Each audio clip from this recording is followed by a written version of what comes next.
Gokulam jewellers 20,000కు మించి కొనుగోలుకి gold coin, diamonds కి 5,000 ఆఫర్, ఎలక్ట్రిక్ బైక్ గెలుపొందే గొప్ప అవకాశం.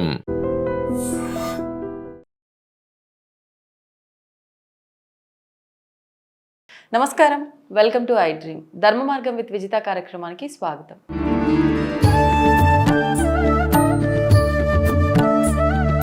ప్రస్తుతం మనతో పాటు ఉన్నారు ప్రముఖ జ్యోతిష్య పండితులు అలంకార బ్రహ్మ శ్రీ గుండెపూడి శివసుధీర్ శర్మ గారు. ఇప్పుడు గురుగారితో మాట్లాడి మరిన్ని విషయాలు తెలుసుకుందాం. నమస్కారం గురుగారు. శ్రీమాత్రే నమః. శ్రీ గురుభ్యో నమః.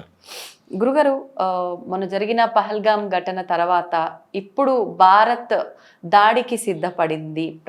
దాడికి ప్రతి ఘటన ఖచ్చితంగా మనం ప్రతి దాడి చేయాల్సిందే అని చెప్పి మిషన్ సింధూర్ అని చెప్పి మన వాళ్ళు కూడా రంగంలోకి దిగటం జరిగింది. దాని గురించి మీరు ఏం చెప్తారు? ఎవరిది విజయం ఉంటుంది, ఏంటి అసలు పరిస్థితి? పాకిస్తాన్ది ఎలా ఉండబోతుంది, భారత్ది ఎలా ఉండబోతుంది? దాని గురించి చెప్పండి. ముందుగా ఈ పహల్గాంలో జరిగినటువంటి ఉగ్రవాద దాడి ఏదైతే ఉందో అది నిజంగా చాలా ఖండించాల్సినటువంటి విషయం. ఇక్కడ మతపరమైనటువంటి ముఖ్యంగా వాళ్ళు ముస్లిమ్సా కాదా నిర్ధారణ చేసుకొని ప్యాంట్లు నిక్కర్లు విప్పి, అంటే ఎంత దరిద్రమైనటువంటి ఆలోచన విధానం అంటే అది మాకు సంబంధం లేదు అని పాకిస్తాను ఘోష పెడుతోంది. అలా లేనప్పుడు అసలు ఉగ్రవాది అనేటువంటి వాడు అక్కడ ఎవరు కనబడితే మనం ఇది చేయాలి. నువ్వు హిందువా ముస్లిమా అని నిర్ధారణ చేసుకోవాల్సిన అవసరం లేదు కదా. ఇది కేవలం ఒక మతపరమైనటువంటి ఒక దేశపరమైనటువంటి, అంటే ఇక్కడ ముఖ్యంగా నాన్న మనం గర్వించాల్సిన విషయము బాధపడాల్సిన విషయము రెండు ఉన్నాయి. ఏంటంటే ముస్లిం దేశాలు చాలా ఉన్నాయి, అలాగే క్రిస్టియన్ దేశాలు చాలా ఉన్నాయి. హిందువులకున్న దేశం ఒక్కటి భారతదేశం. వాస్తవం.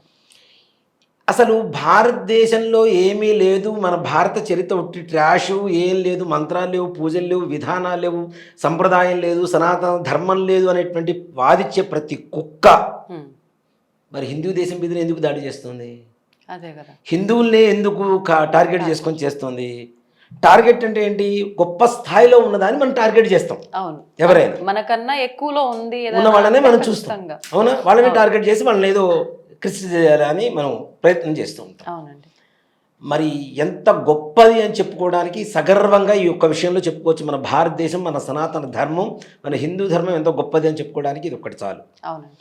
అలాగే ఇన్ని దేశాలు కలిసి ఒక్క భారతదేశం మీద కుట్ర పూనడం అనేది అది మరీ ఘోరమైనటువంటి. నిజంగానే మతాలు మార్చడం, అవును, కేవలం హిందూ ధర్మంలో ఉన్నటువంటి వ్యక్తుల మీదనే దాడి చేయటం. మొన్నటిదాకా కొంతమంది అన్నారు భారత్ మాతాకి జై అనను, భారత్ మాత అంటున్నారు, మీ భారత తల్లికి ఎంతమంది భర్తలు, ఇలా మాట్లాడినటువంటి కొంతమంది విమర్శలు చాలామంది ఉన్నారు. అవును, అవునండి. ఇప్పుడు మీ అమ్మని అమ్మ అని పిలిస్తే తప్పు అంటే, మా నాన్న కూడా మీ అమ్మకి లింక్ పెడతాను అంటే నీ దరిద్ర బుద్ధి అంటే తెలుస్తుంది, అక్కడ అర్థమవుతుంది కదా. అమ్మ అంటే ఎవరినైనా అమ్మనే పిలుస్తాం మనం, అవునా? అలాంటిది భరత భూమి మనల్ని కన్నది. మనం ఇక్కడ పుట్టాం, ఇక్కడ పెరుగుతున్నాం, ఇక్కడ గాలి పీలుస్తున్నాం, ఇక్కడ తిండి తింటున్నాం, ఇక్కడ నీరు తాగుతున్నాం. ఒక మాట చెప్పాలంటే పాకిస్తాన్ వాళ్ళు కూడా భారతదేశానికి ఎంతో రుణపడి ఉన్నారనే చెప్తాం. ఎప్పుడో గతంలో చేసినటువంటి దరిద్రమైనటువంటి గవర్నమెంట్లు చేసినటువంటి ఏవైతే అగ్రిమెంట్లు ఉన్నాయో, సింధు నది అనేటువంటి దాన్ని, సింధు అనేటువంటి నది, సింధు అంటేనే క్లియర్గా తెలుగు పదం సంస్కృత పదం అనేది అర్థమవుతూనే ఉంది. అలాంటి నీళ్లు తాగుతూ నువ్వు ఇంకా ఇదే దేశం మీద యుద్ధం చేస్తానంటే ఎంతవరకు ధర్మం అది? కదా. అందుకనే మన వాళ్ళు పెట్టింది కూడా ఆపరేషన్ సింధు. సింధు అంటే తాగడానికి నీళ్లు లేక లీటరు 200 రూపాయలు పెట్టి 150 రూపాయలు పెట్టి నీళ్లు కొనుక్కుంటున్నారు. పంట పొలాలు బీడు భూములు అయిపోతున్నాయి అక్కడ. రాబోయే రోజుల్లో తినడానికి తిండి కూడా లేక దొంగతనాలు పెరిగి మనుషుల్ని పీక్కు తినేటువంటి పరిస్థితి వస్తుంది అక్కడ, గ్యారెంటీ. పాకిస్తాన్లో అంతే. మరి చేసిన పాపం ఎక్కడే పోతుంది నాన్న? అవునా? మనం పంచాంగ శ్రవణం చెప్పుకున్నప్పుడు నేను ముందుగానే చెప్పాను, భారతదేశానికి సరిహద్దుల్లో తప్పనిసరిగా యుద్ధ వాతావరణం ఉంటుంది. మన భారతీయ సైనికులు దాన్ని ధైర్యవంతంగా ఎంతో సాహసోపేతంగా ఎదుర్కొంటారు. విజయం భారతదేశానికి తథ్యం అని చెప్పి 2025 పంచాంగ శ్రవణం ఉగాది రోజునే చెప్పాం మనం. తప్పనిసరిగా భారతదేశం ఈ యుద్ధంలో విజయం పొందడం అనేటువంటి ఓ మాట చెప్పాలంటే నాన్న ఆల్రెడీ విజయం పొందాం, దాంట్లో అనుమానం ఏం లేదు. సింధు నదికి ఎప్పుడైతే గేట్లు మూసివేశారో అప్పుడే పాకిస్తాన్ సగం కాదు 90% చచ్చిపోయింది. ఈ మిగిలిన 10% ఉంది. కానీ ఇక్కడ వాళ్ళు ఏంటంటే ఎంతసేపటికి రెచ్చగొట్టడం, రెచ్చగొట్టి ఏం చేస్తారు అని వాతావరణాన్ని చల్లబరచడం అన్నమాట. యుద్ధం చేయకుండా ఉండేంత వరకు తీసుకురావాలని ఒక ఆలోచన తీసుకొచ్చారు. రెచ్చగొడితే మనం చల్లబడతాం, ఐక్యరాజ్య సమితిలో చెడ్డవాళ్ళం అవుతాం అని చెప్పేసి వాళ్ళు ఎంతసేపటికి మా దగ్గర అవి ఉన్నాయి ఇవి ఉన్నాయి. ఇప్పుడు దీపావళి క్రాకర్స్ కొంటారు నాన్న, కొన్న మంచి బ్రాండెడ్ అనుకోండి అన్ని టప వెళ్తాయి. లోకల్ తెచ్చుకున్నారు అనుకోండి 100 తెచ్చుకుంటే 10 వెళ్తాయి, మిగిలిన 90 తుస్సుమంటాయి. ఇప్పుడు వాళ్ళ దగ్గర ఉన్న అణ్వాయుధాలు కూడా అదే పరిస్థితి. వాటిని వాడేవాడు లేడు, ఇంతవరకు వాడాల్సిన అవసరం రాలేదు, వాడలేదు వాళ్ళు. పైగా వాడటానికి కావాల్సినటువంటి టెక్నాలజీ తెలిసిన వాళ్ళందరూ చనిపోయి ఉన్నారు, సైనికులు రిజైన్ చేస్తున్నారు, పెద్ద పెద్ద ఆఫీసర్స్ భయపడి వాళ్ళ కుటుంబాలను వేరే దేశాలకు పంపించుకుంటున్నారు. అలాగే ముఖ్యంగా టెక్నాలజీ పరంగా వెనుకబడి ఉంది పాకిస్తాన్. దానికి ఇంకొక దేశం ఉంది కదా, చైనా. ఈ చైనాకి ఎంతసేపటికి వినాశనాన్ని సృష్టించింది తప్పితే కరోనా లాగా అసలు ప్రపంచానికి పట్టినటువంటి పెద్ద కరోనా ఎవరంటే చైనానే. వాస్తవం. అది పోతే ప్రపంచంలో ఏ రకమైనటువంటి ఈ అసలు అల్లకల్లోలు అనేది ఎక్కడ ఉండవు. ఇప్పుడు వీళ్ళేంటి వెనకున్నటువంటి ఒక బలాన్ని చూసుకొని వీళ్ళు ముందుకు దూకుతున్నారు. రేపటి రోజున ఐక్యరాజ్య సమితి ఒక మీటింగ్ జరిగి చైనా కనుక వెనక్కి వెళ్ళిపోతే పాకిస్తాన్ వాళ్ళ గతి ఏంటి? ఇంకేముండదు, వెనక్కి వెళ్ళిపోవడమే. వెనక్కి వెళ్ళిపోవడం కాదు, ప్రపంచ పటంలో పాకిస్తాన్ అనే ఇదే ఉండదు, పటమే ఉండదు. రానున్న తరాలకు అదొకటి అస్సలు. ఒకవేళ మన వాళ్ళు మొత్తం గెలిచి పాకిస్తాన్ని కూడా ఆక్రమించుకుంటే, ఇక్కడ కేవలం నిజంగా చెప్తున్నాను నేను, మోడీ గారికి నా విన్నపం ఏంటంటే ఆక్రమిత కాశ్మీర్ని తీసుకురావడం కాదు, పాకిస్తాన్ని మొత్తం తీసుకొచ్చి జై శ్రీరామ్ అనే కంట్రీ పేరు పెట్టాలి. ఏ ఒక్క ముస్లిం కూడా శ్రీరామ్ హమారా అన్నాడు కదా జీవితంలో, శ్రీరామ్ నా వాడు అని అనలేడు కదా. వాడికి మతపరమైనటువంటి పిచ్చి ఎక్కువ ఉంటుంది, అంతకన్నా దరిద్రం ఇంకోటి ఉండదు. ఆ పాకిస్తాన్ అనే పేరు తీసేసి శ్రీరామ్ అని పేరు పెట్టాలి ఆ దేశానికి. ఇది నా కళ నిజంగా మాట చెప్పాలంటే. ఇలాంటిది కొంతమంది ఉన్నప్పుడు మాత్రమే జరిగేటువంటి ప్రక్రియ. ఇప్పుడు నిజంగా నాన్న సర్జికల్ స్ట్రైక్ కానివ్వండి, ఒక మన సైనికుడిని పట్టుకున్న తర్వాత కూడా అతన్ని విడిపించుకునేటువంటి ఆలోచన విధానం కానివ్వండి, యుద్ధానికి ఎప్పటి అయినా సరే రెడీగా ఉండడం కానివ్వండి, ముఖ్యంగా భారతదేశ స్వాతంత్ర చరిత్రలో సైనికులకి స్వేచ్ఛనిచ్చినటువంటి మొట్టమొదటి ప్రభుత్వంగా మోడీ గారి ప్రభుత్వం చెప్పుకోవచ్చు. ఇంతవరకు ఎవరు ఇవ్వలేదు సైనికులకి. అదే చెప్తాడు. మొన్న మధ్య ఒక కమాండర్ మాట్లాడితే ఒక వీడియోలో చూశాను, ఒక సైనికుడు ఒక గన్ గురిపెట్టి కాల్చాలి అంటే దాదాపు 8 మంది దగ్గర నుంచి ఆర్డర్స్ రావాలి. వాళ్ళపైన ఉండే అధికారి మొత్తం కమాండర్ దగ్గర నుంచి పైనుంచి రావంటే 8 మంది దగ్గర నుంచి వాళ్ళకి ఆర్డర్స్ రావంట. ఈ 8 మంది దగ్గర నుంచి ఆర్డర్స్ వచ్చే లోపల ఇతను పోతే అదే కదా. అలాంటివి ఏమీ లేకుండా నిజంగా త్రివిధ దళాలు అంటారు, నౌక, విమానం, సైనికులు, 3 రకాల దళాలు ఉంటారు మనకి. ముగ్గురికి స్వేచ్ఛనిచ్చినటువంటి మొట్టమొదటి ప్రభుత్వంగా భారతదేశ స్వాతంత్ర చరిత్రలో మొట్టమొదటిగా మోడీ గారి గవర్నమెంట్ చెప్పుకోవచ్చు. ఎనీ టైం మన అక్కడ జరిగే యాక్షన్ కి మన రియాక్షన్ చూపించవచ్చు. పైనుంచి ఆర్డర్స్ రావాలి, నాకు ఎన్ని బుల్లెట్స్ వాడాము, ఎలాంటి ఇవి వాడాము, ఇట్లాంటివి కూడా లెక్క చెప్పాల్సిన అవసరం కూడా లేదు. మీకు ఏది అవసరం అయితే తప్పనిసరిగా వాడేసేయండి. అంతకుమించి స్వాతంత్రం ఏముంటుంది? అసలైన స్వాతంత్రం 75 సంవత్సరాల తర్వాత మనకు వచ్చిందని చెప్తాను. 75 సంవత్సరాల తర్వాత మొట్టమొదటిసారిగా వచ్చింది మనకి కదా. నిజంగా సైనికులు చాలా గొప్పవాళ్ళు నాన్న. మనం అనుకుంటాం మనం ఇట్లా ఈ వాటి రోజున ఏసీలు వేసుకొని ప్రశాంతంగా పడుకుంటున్నామంటే మన కన్న తల్లిదండ్రులు ఎంత ముఖ్యమో వీళ్ళ కంటే ఎక్కువ ప్రాధాన్యత ఇవ్వాల్సినటువంటి పరిస్థితులు ఎవరికైనా ఉందంటే అది సైనికుడికి మాత్రమే. మనకి తిండి పెడుతున్న కిసాన్కి, అక్కడ జవానికి, వీళ్ళిద్దరికి ఎప్పటికీ రుణపడే ఉంటాం. తల్లిదండ్రులతో వీళ్ళిద్దరు కూడా సమానమే. నిజంగా అద్భుతమైన మాట మీరు చెప్పింది. అందరూ గుర్తించాలి. ఒక సైనికుడినా చాలా రోజుల క్రితం నేను విన్నాను ఇది. అప్పట్లో ఇంత టెక్నాలజీ లేదు, ప్రతిరోజు ఏటీఎం అంటే బార్డర్లో ఉండి ఏటీఎం నుండి రూపాయి డ్రా చేసేవాట. రూపాయి సెల్ ఫోన్ ఇంట్లో ఉంటుంది. డ్రా చేసినప్పుడల్లా 1 రూపీ డ్రా చేసినట్టుగా మెసేజ్ ఇంట్లో వస్తూ ఉండేది. సో అతను బతికున్నట్టుగా ఇంట్లో మెసేజ్ ఇవ్వడానికి కోసం తను చేసేవాట. ఎంత గొప్ప త్యాగం చెప్పండి మరి. నిజంగా అవునా? ఏ రోజైతే డ్రా చేయటం ఆపేస్తారో ఆ రోజున అతను చనిపోయినట్టు లెక్క. అంత గొప్పవాళ్ళు నాన్న అసలు జవాన్లు అంటే వాళ్ళ రోజున మనం ప్రశాంతంగా ఇట్లాంటి రోజున ఇంత అంటే స్వతంత్రంగా బతకగలుగుతున్నాము అంటే వాళ్ళే కారణం. కొంతమంది ఉన్నారు. మన మధ్య పహల్గామ్లో 26 మంది చనిపోతే వాళ్ళకి పాకిస్తాన్ వాళ్ళకి కంగ్రాచులేషన్స్ చెబుతున్నాడు ఒక దేశ మంత్రి. వాడు ఎంత దౌర్భాగ్యుడు చూడండి. వాడికి హ్యూమన్ ఇది కూడా లేవు, మానవతా విలువలు కూడా లేవు. సాటి మనిషి వాడు శత్రువైన చచ్చిపోతే అయ్యో చచ్చిపోయాడు కదా అనుకుంటాం. అవును, అలాంటిది అంతే కదా. మరి అదే వాళ్ళ మతంలోనే ఒక ధర్మం కూడా చెప్తూ ఉంటారు, మతంతో సంబంధం లేదు, శవం కనపడితే తీసుకెళ్తుంటే భుజం ఆరిచిరాండి కనీసం అని చెప్పి ముస్లిం సంప్రదాయంలో ఉందని చెప్తూ ఉంటారు.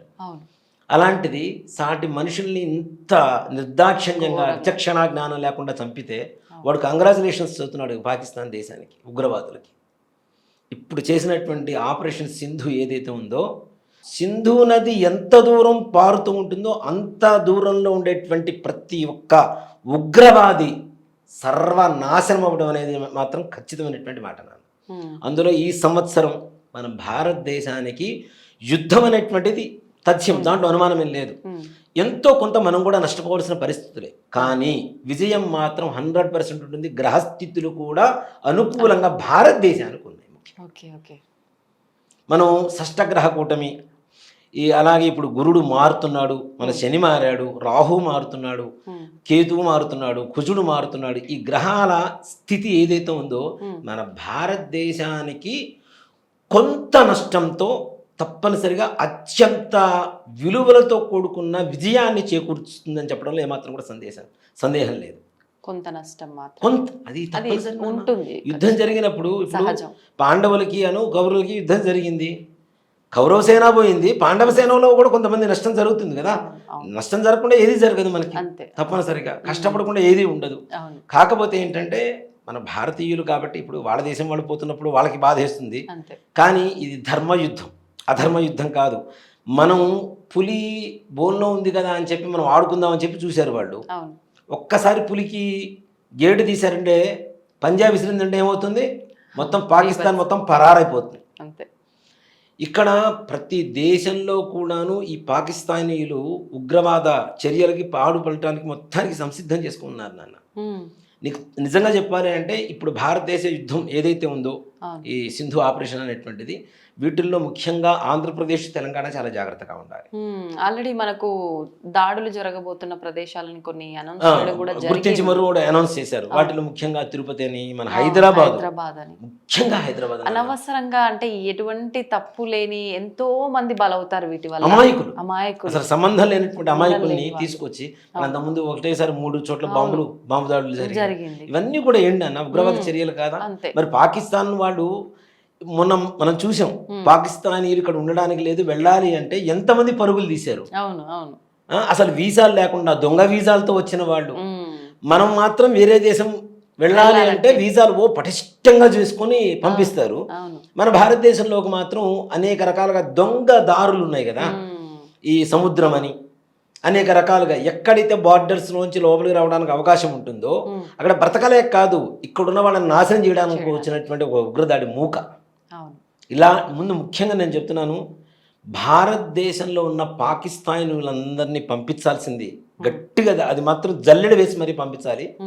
దాంతోపాటు ఎవరైతే ఇప్పుడు నేనున్నానన్న, నేను పాకిస్తాన్లో ఉండి భారత్ మాతాకి జై అంటే వాడికి ఎంత ఒళ్ళు మండుతుందో, బతకనిస్తాడా?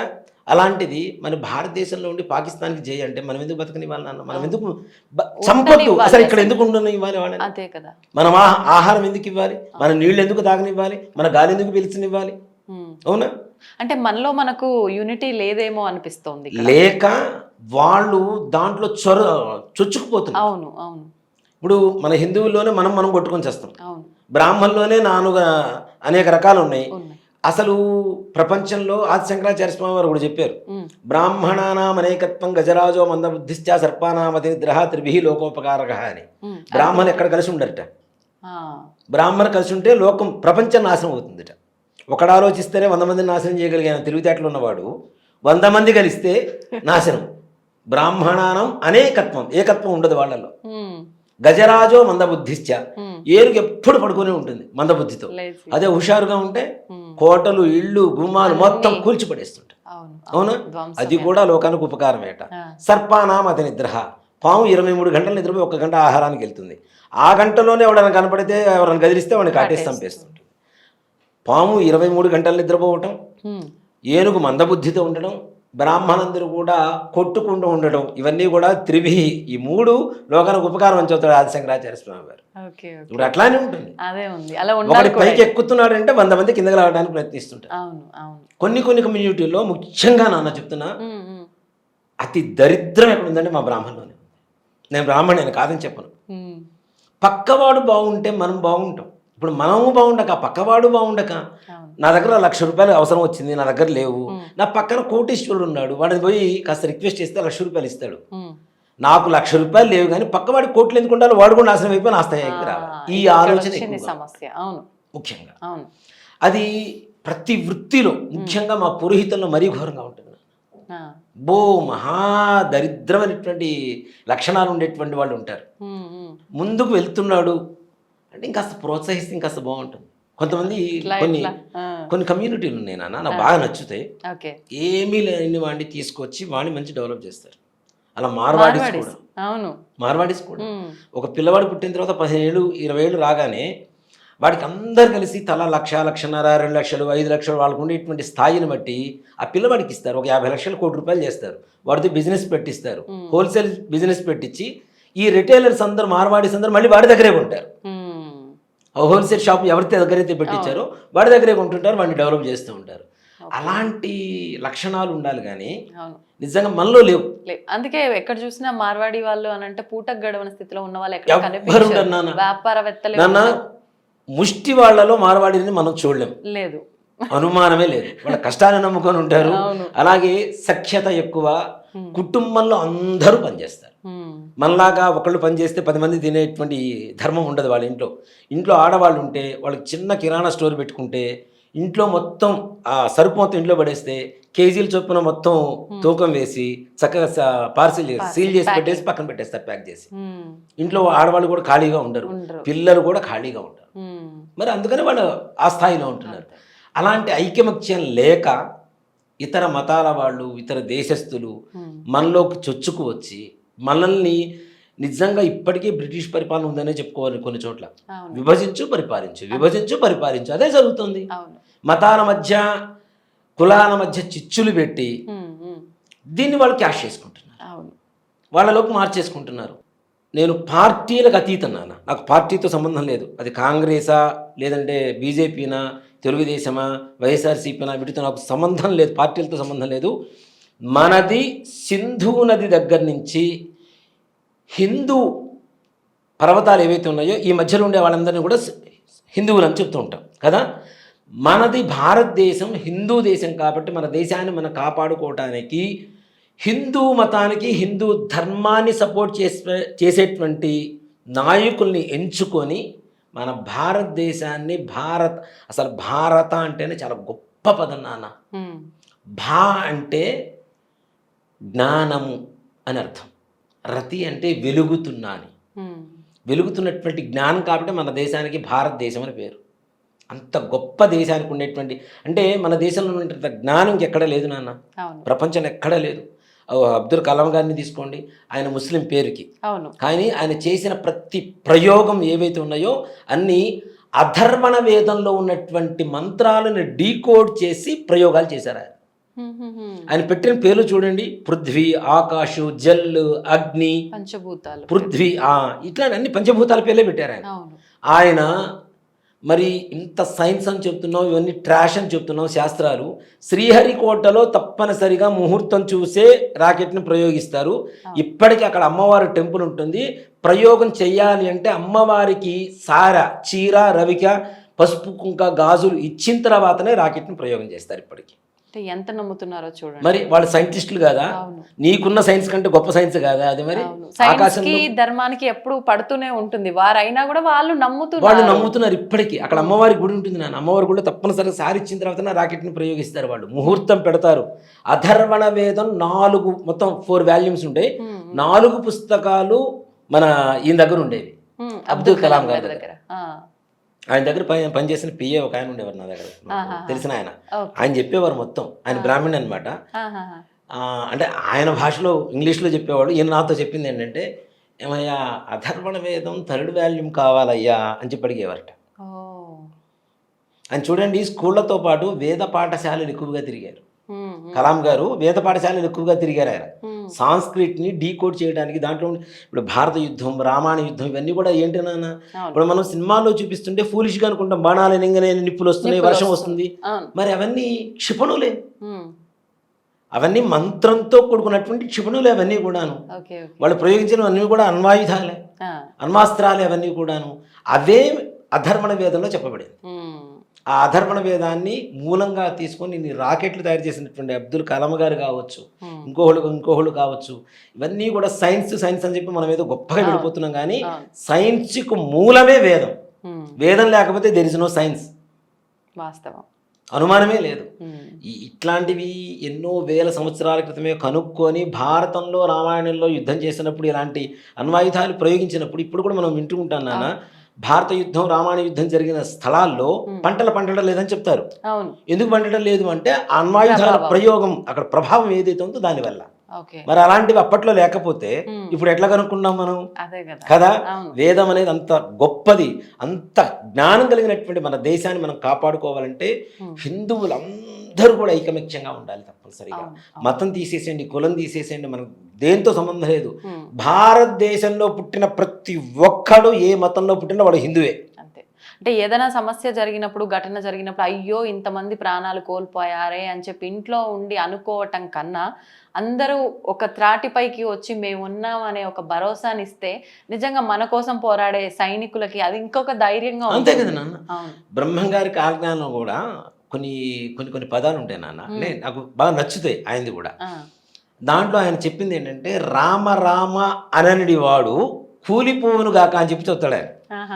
అంటే సెక్యులర్ వాదనలు చేసేవాళ్ళు ఉన్నారు కదా, వీళ్ళు కూడా రేపటి రోజున భవిష్యత్తులో జై శ్రీరామ్ అనాల్సిన పరిస్థితే, అనకపోతే వాడు ఉండడు. ఇది మాత్రం ఖచ్చితమైన మాట.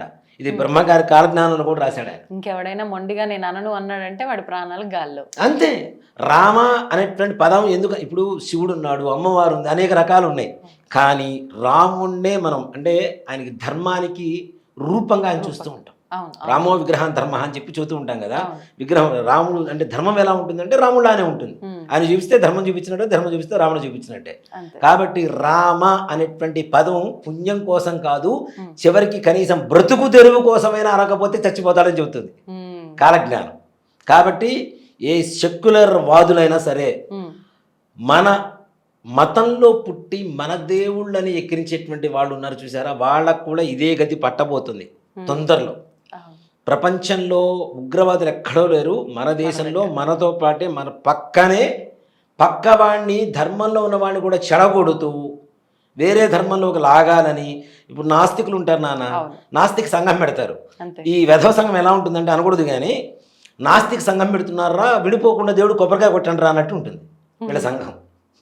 పెట్టేదేమో నాస్తిక సంఘం, విడిపోకుండా ముందు దేవుడు కొబ్బరికాయ కొట్టండి రా అన్నట్టు ఉంటుంది వీళ్ళ సంఘం. ఎంత మూర్ఖులు అనుకోవాలి కదా. నహ అస్తికులు కదా, అంటే భక్తి లేనటువంటి వాళ్ళు, అసలు ఏది నమ్మనటువంటి వాళ్ళు అని అర్థం.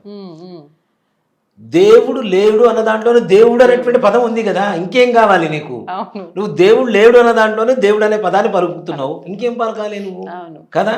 ఎవరు లేరు అని అడిగితే దేవుడు లేడు అంటాడు. మరి దాంట్లో దేవుడు ఉన్నాడు అక్కడే కదా. కాబట్టి ప్రతి ఒక్కరు కూడా దయచేసి హిందూ ధర్మాన్ని ప్రోత్సహించండి. హిందూ ధర్మంలో చాలా గొప్ప నీతి ఉంది, మానవ విధానం ఉంది, జీవన విధానం ఉంది. మన ధర్మంలో బ్రతకటం అసలు నిజంగా మన భారతదేశంలో పుట్టడమే ఎన్నో జన్మల సుకృతం వల్ల పుడతాం. లేకపోతే పుట్టరు. అది మాత్రం ఖచ్చితమైన మాట. మిగిలినవన్నీ కూడా నువ్వు నానా రకాల దరిద్రమైనటువంటి దీంట్లో ఉన్నాయి. మనది మాత్రమే కర్మభూమి వేదభూమి అని చెప్పి పిలుస్తూ ఉంటాం, భారతదేశాన్ని మాత్రమే. అవునా? ఇప్పుడు వేరే మతానికి చెందినటువంటి వేరే దేశం నుంచి చూస్తూ ఉంటారు. వాళ్ళు కిందకి దిగేటప్పుడే భూమికి దండం పెట్టి దిగుతున్నారు. వీళ్ళు అంటారు అది క్రిస్టియన్లో వాళ్ళ పోప్ అంటాం. ఆయన కూడా ఇటీవల ఫ్లైట్ దిగేటప్పుడు కొన్ని వీడియోలు చూసాం మనం. ఫస్ట్ దిగ్గానే భారతం భూమికి దండం పెట్టుకొని మరీ దిగుతున్నాడు ఆయన. ఆయన చెప్పింది కూడా కొంతమంది ముస్లిమ్స్ ఉన్నారు నాన్న, వాళ్ళు కూడా ఒప్పుకుంటున్నారు సనాతన ధర్మం ఏదైనా ఉంది అంటే అది హిందూ ధర్మమే ఉన్నారు కొంతమంది. అలా కొంతమంది తప్పనిసరిగా. భగవద్గీత ఇవాళే విన్నాను, భగవద్గీతని భరతనాట్యాన్ని ఒక ప్రపంచంలోనే విశేషమైనటువంటిదిగా ఒక సర్టిఫికేట్ ఇచ్చారు ఇవాళ.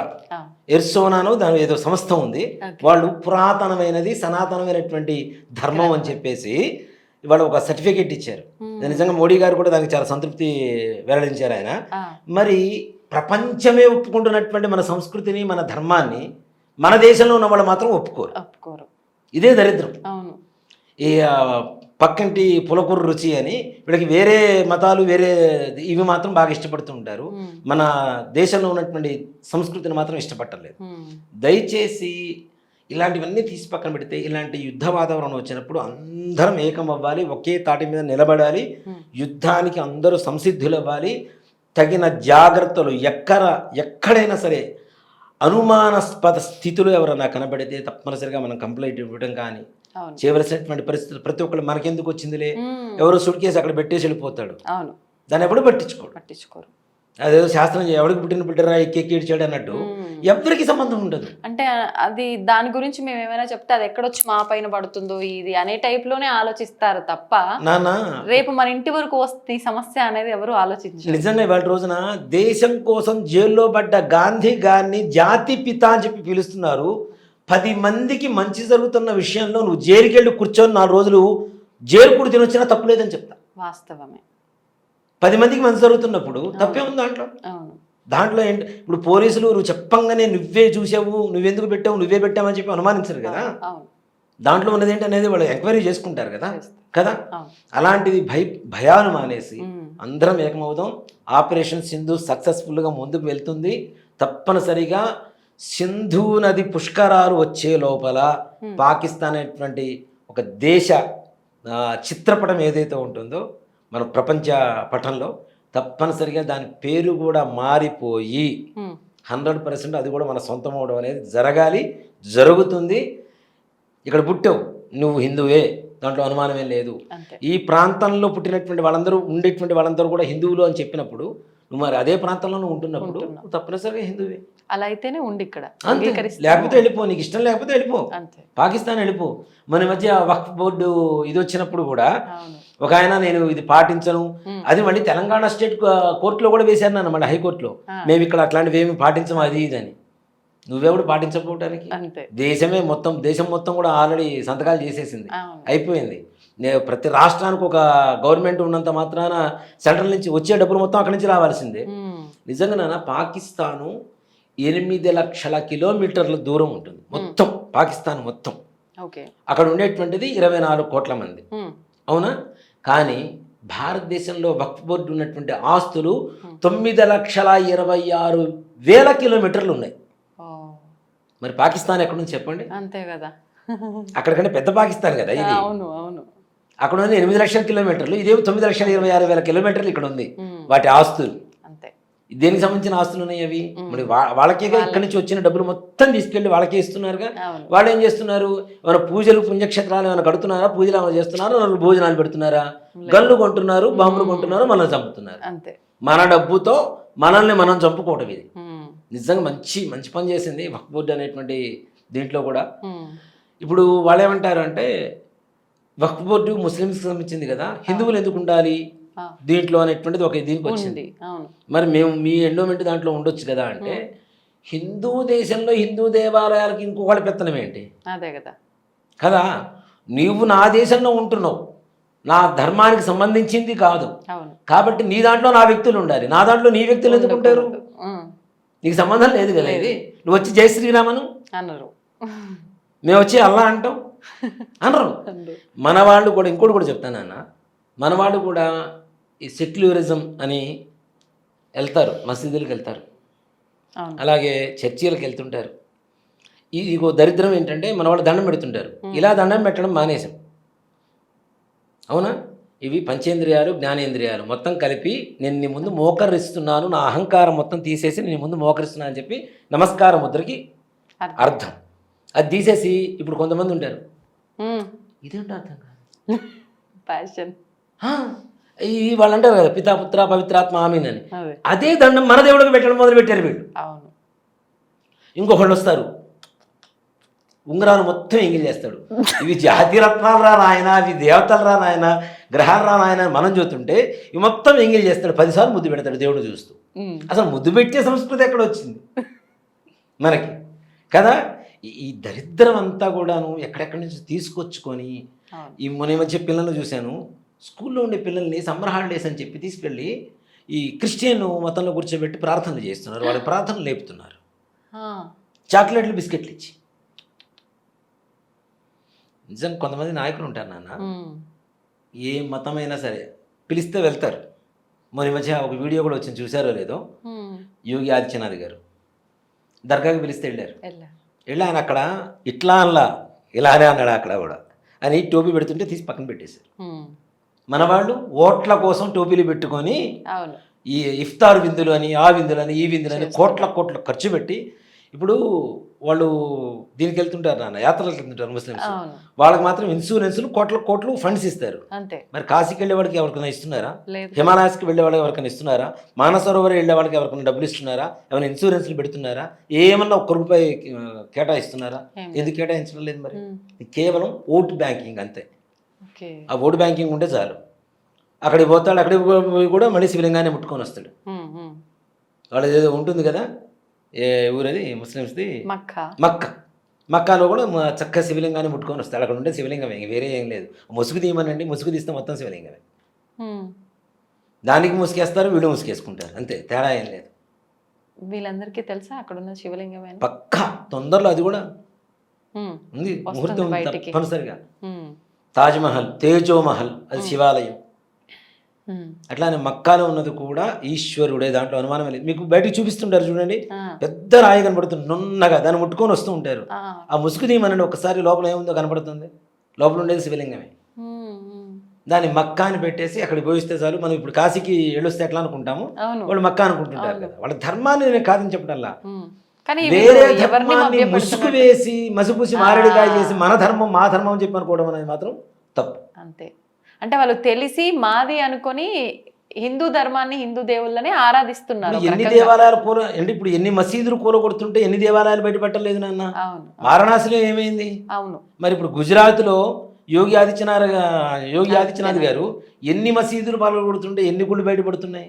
తాజ్మహల్ పడగొట్టండి, గ్యారంటీ తేజమహల్ బయటపడుతుందో లేదో లోపల శివాలయం తప్పనిసరిగా.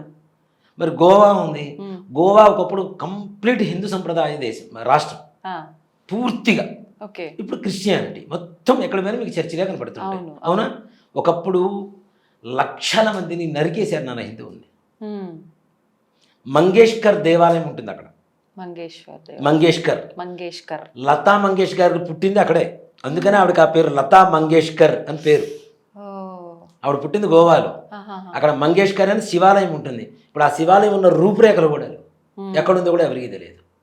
అక్కడ ఏం తెలుస్తున్నా అంటే బీచ్ తెలుసు, తాగడం తెలుసు, తిరగడం తెలుసు, లేదంటే మసీదు మన చర్చిలు మాత్రం తెలుసు. అంటే మన ధర్మాన్ని మొత్తాన్ని కూడా వినాశనం చేయడానికి కంప్లీట్గా. మొన్న మధ్య ఒక యాంకర్ చెప్తున్నాడు, మీకు గాయత్రి మంత్రం వచ్చా, అది వచ్చా, ఇది వచ్చా అని ఒక ఆయన అడుగుతూ ఉంటే, నిజంగానే మన ధర్మాన్ని పుస్తకాల్లో లేకుండా, మన పాఠ్య పుస్తకాల్లో లేకుండా చేసి, మన ధర్మాన్ని మొత్తం రూపుమాపి పక్కన పడేసి, ఏదో చెత్త చరిత్ర తీసుకొచ్చి దాంట్లో నింపేసి, అక్బర్, బీర్బల్ వీళ్ళ గురించి మనకి దేనికి? ఒక వ్యాసుడి గురించో, ఒక భరద్వాజుడి గురించో, ఒక కశ్యపుడి గురించో ఒక్క దాంట్లో ఒక్క పాఠంలో ఉంటుందా? మనకి ఉండదు. అసలు వాళ్ళు ఎవరు అని అడిగే పరిస్థితుల్లో ఋషులు అంటే ఎట్లుంటారు అనే పరిస్థితికి వచ్చేసింది. అట్లాంటివి మనంతటా మనమే ఇది చేసుకున్నాం. పాఠ్య పుస్తకాలు అనేటువంటిది పూర్వకాలంలో నాన్న పెద్ద బాల శిక్ష ఉండేది. అది ఒక్కడ చదివితే చాలు నాన్న మొత్తం వచ్చేసేది, వాడికి జ్ఞానం మొత్తం వచ్చేసినట్టే. నిజంగా మాట చెప్పాలంటే దాంట్లో ఆ దగ్గర నుంచి అకౌంట్స్ మొత్తం. ఇప్పుడు నేను చదువుకున్న 7th క్లాస్ నాన్న, నాతో ఇప్పుడు డిగ్రీ చేసిన వాళ్ళు నా పక్కన కూర్చోమని చెప్పండి, నెంబర్స్ చెప్పమనండి, నేను అకౌంట్ కరెక్ట్గా వాళ్ళు చెప్తున్నప్పుడే క్యాలిక్యులేట్ చేసి చెప్పగలుగుతాను, వాళ్ళని చెప్పమని నేను పక్కన ఉన్న వాళ్ళని. మీరు 7th క్లాసే చదువుకున్నారు? నేను 7th చదువు. అలా ఎప్పుడు అనిపించలేదు? నేను 7th నాన్న, 7th చదువుకున్న తర్వాత 10th డైరెక్ట్ హైదరాబాద్ వచ్చిన తర్వాత మొన్న ఈ మధ్య నేను నా చిన్న కొడుకు పెద్ద కొడుకు ముగ్గురం కలిసి కట్టి రాసాం ఒకటేసారి. నా చిన్న కొడుకు 10th వచ్చినప్పుడు ముగ్గురం కలిసి 10th రాసాం అనమాట. నేను చదువుకున్న 7th క్లాస్. నేను చదువుకున్న 7th క్లాస్లో నాకున్నది ఏంటంటే పెద్ద బాల శిక్ష. మా నాన్నగారు చిన్నప్పుడు కూర్చోబెట్టి ఇది ఇలా అని చెప్పి పెద్ద బాల శిక్ష చదివించారు నా 7 సంవత్సరాల లోపల. ఇప్పటికి ఆ జ్ఞానం పనికి వస్తుంది. కొన్ని శ్లోకాలు చదువుతూ ఉంటాను నేను. ఇవన్నీ కూడా ఎక్కడి నుంచి వచ్చినాయి? పెద్దవాళ్ళ శిక్షణ ఉంటాయి. నీతి శాస్త్రం, నీతి అనేటువంటిదే లేకుండా పోతున్నప్పుడు నీతి శాస్త్రానికి విలువ ఎక్కడ ఉంది మన దగ్గర? అంతే. అది చదివితే మనిషి ఎలా ఉండాలి, ఎలా ఉండకూడదు అనేటువంటిది నీతి శాస్త్రం చెప్తుంది చక్కగా. ఎలాంటి ఎండ కావాలి మనకి, ఎలాంటి వాతావరణంలో ఉండాలి, ఇవన్నీ కూడా ప్రతి ఒక్కటి కూడా దాంట్లో చక్కగా చెప్తుంది నాన్న. అలాంటివన్నీ మానేసి ఎంతసేపటికి సిఐటి, క్యాట్, ఆర్ఏటి, ర్యాట్ ఏది ఎదురొస్తే మనకి దరిద్రమో దాంతోనే మన చదువు ప్రారంభం. పిల్లి ఎదురొస్తే దరిద్రం అంటాం. సిఐటి, క్యాట్తోనే స్టార్ట్ మంది కదా. మరి అట్లాంటి దరిద్రమైన చదువులు కాదు, జ్ఞానాన్ని పెంచి చదువులు కావాలి. జ్ఞానం ఎక్కడ ఉందంటే వేదంలో ఉంది. అంటే ప్రతి ఒక్కళ్ళు వేదం చదువుకునేటువంటి శక్తి ఉందా లేదా అని తీసి పక్కన పెడితే వేద సారాంశం తెలుసుకుంటే బాగుంటుంది. వేదం చదువుకోవాల్సిన అవసరం లేదు, వేద సారాంశం కావాలి. పూర్వకాలంలో ప్రతి ఒక్క భాష, అంటే మన భాషలో సంస్కృత భాషలో కానివ్వండి, తెలుగులో కానివ్వండి, ఇంత గొప్ప భాష నాన్న మన తెలుగు భాష. శ్రీకృష్ణదేవరాయలు ఇంత ప్రపంచాన్ని చూసిన తర్వాత కూడా దేశ భాష నందు తెలుగు లెస్స అని చెప్పి ఎందుకన్నాడు? తెలుగులో ఉన్నంత గొప్పతనం ఇంకో దాంట్లో ఉండదు. ఇప్పుడు తెలుగులో మాట్లాడితేనే నామోషి, తప్పు.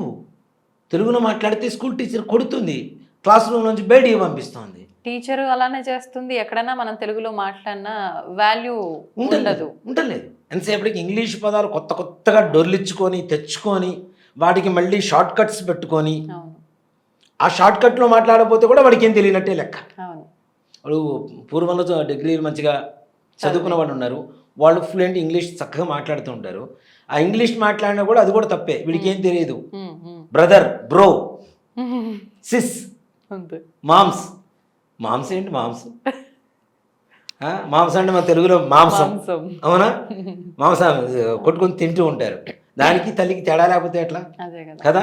సో కాబట్టి మన దేశాన్ని కాపాడేటువంటి ప్రభుత్వం ఉంది. తప్పనిసరిగా ఇంకొక 15 సంవత్సరాలు ఇలానే కనుక ఉండగలిగితే మన భారతదేశం ప్రపంచ పటంలో అత్యున్నత స్థానంలో, ఇప్పటికే ఓర్చుకోలేకపోతున్నారు జనాలు, అత్యున్నత స్థానం, డాలర్ రేటుకు మించి మన రూపాయి విలువ పెరిగేటువంటి రోజులు తప్పనిసరిగా రాబోయే 15 రోజుల్లో ఇలాంటి ప్రభుత్వమే ఉంటే తప్పనిసరిగా వస్తుంది. 100% దగ్గరలో ఉంది. అది మన చేతుల్లో ఉంది. మనం తప్పనిసరిగా ప్రతి ఒక్కరు కంకణం కట్టుకోవాలి, మన ధర్మాన్ని కాపాడుకోవాలి అనుకునేటువంటి ప్రతి ఒక్కరు కూడా మన ధర్మానికి సపోర్ట్ చేసేటువంటి నాయకులకి సపోర్ట్ చేయండి. తప్పనిసరిగా మన ధర్మం కాపాడబడుతుంది. మన భారతదేశం నాది అని సగర్వంగా చెప్పుకునేటువంటి రోజులు రావాలి అంటే తప్పనిసరిగా ఇలాంటి పరిస్థితులే ఉండాలి. అంటే మొత్తానికి ఇప్పుడు జరిగే మిషన్ సింధూర్లో అయిన విజయం మనదే. ప్రతి ఒక్క దాంట్లో ఎక్కడ చూసినా కూడా మన భారత్దే విజయం అంటారు. తప్పనిసరిగా నాన్న రాబోయేటువంటి రోజుల్లో భారతదేశం వైపు కన్నెత్తి చూడటానికి పోసుకోవాలి ఒక్కొక్క దేశం వాడు. అలాంటి పరిస్థితి వస్తుంది. ఇప్పటికే తెలుసు, అందరికీ తెలుసు నాన్న. ఇప్పుడు బ్రిటిష్ వాళ్ళు వచ్చి పరిపాలించారు, వాళ్ళ దగ్గర లేక మన దగ్గర వచ్చి దోచుకుపోయింది. అవునా? మన దగ్గర దోచుకొని పోయింది, ఇప్పుడు వాళ్ళు అనుభవిస్తున్నారు. మరి మన దగ్గర ఉన్నదాన్ని తీసుకొని వెళ్ళిపోయారు. అంటే మన దగ్గర ఇంకా ఎంత ఉందనేది ఎవరికీ తెలియదు. ప్రపంచం మొత్తం స్వర్ణమయంగా మార్చగలిగినంత గొప్ప శక్తి ఒక భారతదేశానికి, భారతదేశ విజ్ఞానానికి మాత్రమే ఉందని చెప్తా. ఇప్పుడు అమెరికాలో వెళ్ళండి, లండన్ వెళ్ళండి, ఆయుర్వేదిక్ వాడుతున్నారు. ఎందుకు వాడుతున్నారు ఆయుర్వేదిక్? ఎంత గొప్పది మనది కదా. ఎలాంటి రోగాన్నైనా పర్మనెంట్గా క్యూర్ చేయగలిగినటువంటి శాస్త్రం మన ఆయుర్వేదం. అంత గొప్ప శాస్త్రాలు మన దగ్గర ఉన్నప్పుడు కూడా మనం వేరే మతాల కోసమో వేరే కులాల కోసమో కొట్లాడుకొని వాటిల్లోకి వెళ్ళి నువ్వు ఈ జన్మలో ఈ ధర్మంలో పుట్టావు, ఈ ధర్మాన్ని కాపాడుకో, మన దేశాన్ని కాపాడుకో, మన సింధు ఆపరేషన్ సింధు ఏదైతే ఉందో తప్పనిసరిగా విజయవంతం అవుతుంది, అయి తీరాలి. ఇవాళ నుంచి ప్రతి ఒక్కళ్ళు కూడా మనస్ఫూర్తిగా మీకు దగ్గరలో ఉండేటువంటి ప్రతి దేవాలయానికి వెళ్ళి మన భారతదేశం విజయం చేకూరాలి, భారతదేశం ప్రపంచ పటంలో అత్యున్నత స్థానంలో ఉండాలని ప్రతి ఒక్కళ్ళు భారతదేశం బాగుంటే భారతదేశంలో ఉన్న అందరం బాగానే ఉంటాం. అంతే. మనం అంతా కూడా భారతీయులుగా పుట్టినందుకు, హిందువులుగా పుట్టినందుకు నిజంగా కృతజ్ఞతలు ఎప్పటికీ తెలియజేసుకుంటూనే ఉండాలి. మనందరం చాలా గర్వంగా ఫీల్ అవ్వాలి. తప్పనిసరిగా నాన్న. ఇంకోటి కూడా చెప్తాను, చాలా మందికి చెప్తూనే ఉంటాను, దయచేసి ఎవరికి కూడా నమస్కారం పెట్టవద్దు. ప్రతి ఒక్కరు కూడాను నమస్కారం పెట్టండి. నమస్కారం అని చెప్పాల్సిన పని లేదు. జై శ్రీరామ్ అనండి. ఇదే పదాన్ని వందల వేల మందిని, దాదాపుగా నాకు తెలిసి ఒక 10,000 మందిని మార్చేశాను నేను ఇప్పటికి. ఇది 10,000 మంది కాదు, భారతదేశంలో ఉన్న 124 కోట్ల మంది తప్పనిసరిగా ఇదే పదంతో ముందుకు వెళ్తేనే బాగుంటుంది అనేది నా ఆలోచన. నిజంగా అద్భుతమైన విషయాలన్నీ కూడా తెలియజేశారు గురుగారు. ప్రతి ఒక్కరూ మీరు చెప్పినట్టుగా ఆ జై శ్రీరామ్ అనే ఒక నమస్కారాన్ని మొదలు పెడితే బాగుంటుంది. నిజంగా ఇందాక మీరు ఆల్రెడీ చెప్పారు, బ్రహ్మం గారి కాలజ్ఞానంలో కూడా మనం అది చెప్తే బాగుంటుంది అని చెప్పారని చెప్పి, మనకు అష్టాక్షరి పంచాక్షరి మంత్రాలతో లిఖితమైన ఒక పదం ఏదైనా ఉంది నామం అంటే అది జై శ్రీరామ్ అని చెప్తూ ఉంటారు. మనం కూడా ఎన్నోసార్లు మాట్లాడుకున్నాం. సంతోషం గురుగారు. భారత్ మాతాకి జై. జై శ్రీరామ్. జై శ్రీరామ్. తవ్వుతున్న శివలింగం సరే, దాన్ని అట్లా కప్పేసేయండి, చూపించదండి. Krishna is there. మూర్తి పూజ కాదు, సాక్షాత్ బ్రజేంద్ర నందన భగవాన్ ఉన్నారు మూర్తిలో. ఏమీ ఆశించకుండా ఆరాధించే వాళ్ళు కూడా ఉన్నారా ప్రభుజీ? నిజమైన భక్తి అంటే మనకు తెలియదు కాబట్టి